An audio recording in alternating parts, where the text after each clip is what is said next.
Okay, so what I'd like to do is, from a sound design perspective, is take... You look beautiful with those billowing curtains, by the way. Yeah, very Tony Scott. That's the effect I'm going for. Swooning over here.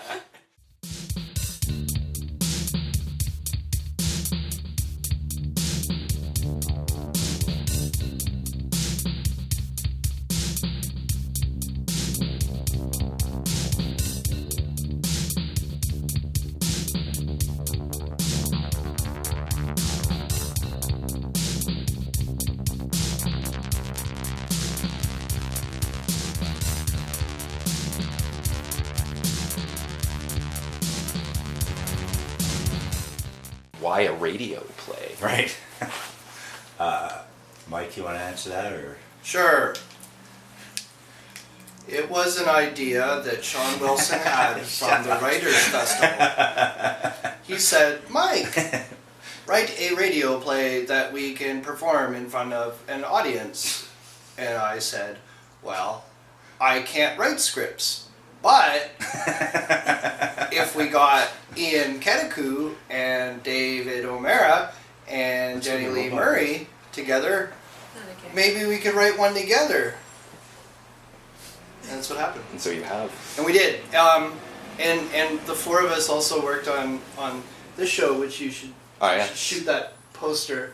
And that's where we first started collaborating as a artistic team, if you will. And it's been a lot of fun. Like, somebody asked me from Metro, what were the reasons for doing this, and I said one of them was that I love working with these guys. So when Mike came to all of us and said, let's do this together, I said, only if Mike Dubue is not involved. And I hate you! But they gave us a specific theme because of the Mayan calendar thing of it had to be on the end of the world. So we got together for 3 days on a kind of retreat and threw around a bunch of ideas and then just started riffing off them and creating scenes. Yeah, we didn't do any cocaine during the writing of this script. Perfect. Contrary to popular belief. Yeah. We kind of all have little realms of strengths, and somehow they've all come together to work pretty well. But we're all we're all super creative, so we're up for any challenge.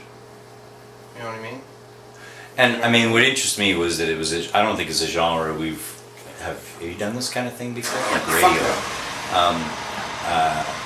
So it has its own particular challenges as far as writing for the ear rather than for the eyes. So just trying to work around that and creating an interesting set of tensions. The apocalypse is irrelevant because we're already really in the apocalypse, or maybe it's the apocalypse for someone, maybe it isn't for someone else, maybe losing a loved one feels like the end of the world, maybe a breakup is the end of the world. One of the first things we talked about in those meetings was, how do you define apocalypse? How do you define the end of the world? And we sort of discussed that really it's a subjective thing. Like, other than an actual... That's the word I was looking for. Right. Other than an actual full-out nuclear war where everybody dies, we're all kind of dealing with our own little ends of the world each day, anywhere on the spectrum of being trivial or poignant. So that was something that we try to develop too. If you're someone who's poor and you're in a town that's, getting bombed every day, I think your version of what the end of the world is It makes ours look really trivial. Makes ours look really trivial. Like, we fantasize about it, Yeah. Like, we have the luxury of sitting around and being like, oh, Mayan calendar and all this bullshit. It's, it's like, it's just because we don't understand what real tragedy is, perhaps, What am I talking about? I don't know. How's that cough syrup doing? Woo! Woo!